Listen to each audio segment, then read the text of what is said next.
Olha, tem uma nova lei tributária no Brasil que está dando o que falar no mundo dos negócios, viu? Basicamente, ela coloca de um lado a necessidade do governo de arrecadar mais e do outro, princípios fiscais que já estão aí há muito tempo. Vamos mergulhar nesse dilema para entender o que está em jogo.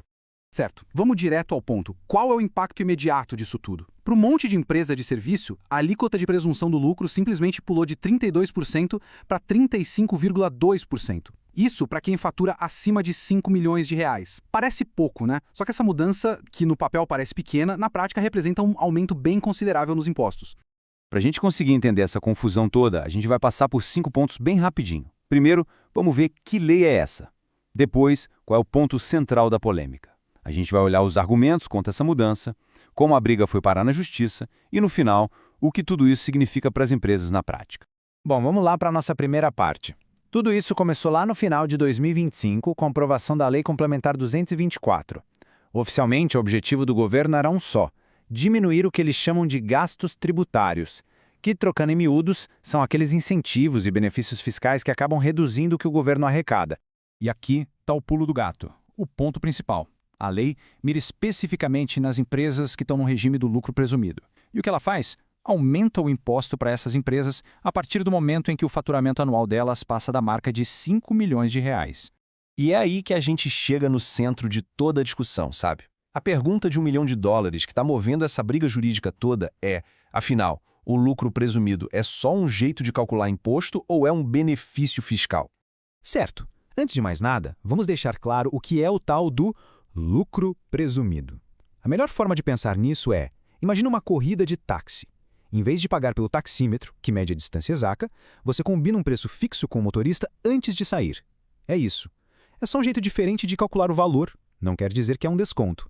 Acontece que a nova lei olha para essa história de um jeito completamente diferente. Ela basicamente diz que esse preço fixo do nosso táxi é sim um tipo de desconto, um benefício.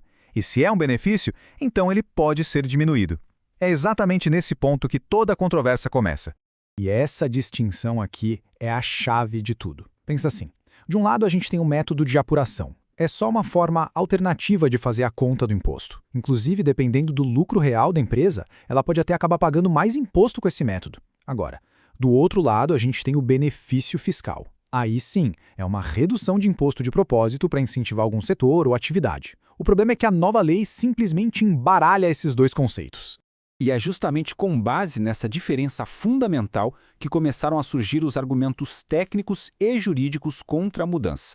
Vamos dar uma olhada nos principais. Os argumentos são bem fortes, na verdade.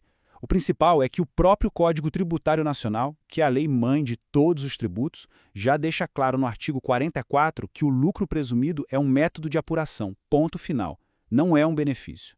Outro ponto: o governo nunca incluiu o lucro presumido na lista oficial de gastos tributários. E tem mais: muitos benefícios de verdade, como a lei do bem, até proíbem que a empresa use o lucro presumido. Ou seja, o sistema sempre separou as duas coisas. E é por isso que muitos especialistas olham para essa situação e dizem que ela revela o viés estritamente político e arrecadatório da medida. Ou seja, para eles, o fato de que uma emenda para consertar isso foi rejeitada no Senado mostra que a intenção real não era técnica. Era simplesmente arrecadar mais dinheiro, mesmo que para isso fosse preciso torcer um pouco as definições da lei.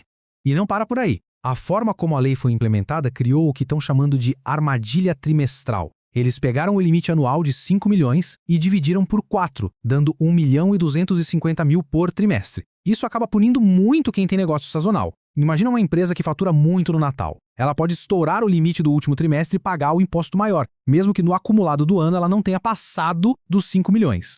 Bom, com um cenário desses e argumentos tão sólidos, o setor empresarial não ficou de braço cruzados, né? A batalha saiu do campo administrativo e foi parar nos tribunais. E a reação foi, praticamente imediata. A lei foi publicada em dezembro de 2025. Já em fevereiro de 2026, entidades de peso como a OAB do Rio Grande do Sul e a Confederação Nacional da Indústria, a CNI, já estavam entrando com ações na Justiça, incluindo uma ação direta de inconstitucionalidade direto no Supremo. Era uma verdadeira corrida contra o tempo, porque o prazo para o primeiro pagamento com as novas alíquotas já era em abril. E é importante entender que essa briga nos tribunais não é só uma discussão teórica, ela tem consequências muito práticas e imediatas para milhares e milhares de empresas Brasil afora. Sem uma decisão da justiça a seu favor, a empresa fica numa situação bem complicada. Ela corre o risco não só de ter um baque financeiro grande pagando mais imposto, mas também de ter problemas para tirar certidões de regularidade fiscal, o que pode travar o negócio. Basicamente, não fazer nada é a opção mais arriscada de todas. Por isso, o caminho que os especialistas recomendam é ser proativo. Qual é o passo a passo? Primeiro, entrar na justiça para conseguir uma liminar, uma tutela jurisdicional. O objetivo com isso, passo 2, é garantir o direito de continuar pagando os impostos do jeito que era antes, com as alíquotas originais. E o passo 3, como consequência, é impedir que a Receita Federal faça qualquer cobrança ou crie problema com as certidões de regularidade. No final do dia, todo esse episódio se resume a um cabo de guerra fundamental. De um lado, a segurança jurídica, a ideia de que as regras do jogo são claras e estáveis. Do outro, a necessidade fiscal do governo, a urgência de arrecadar mais. Qual dos dois vai prevalecer? Essa é a resposta que, agora,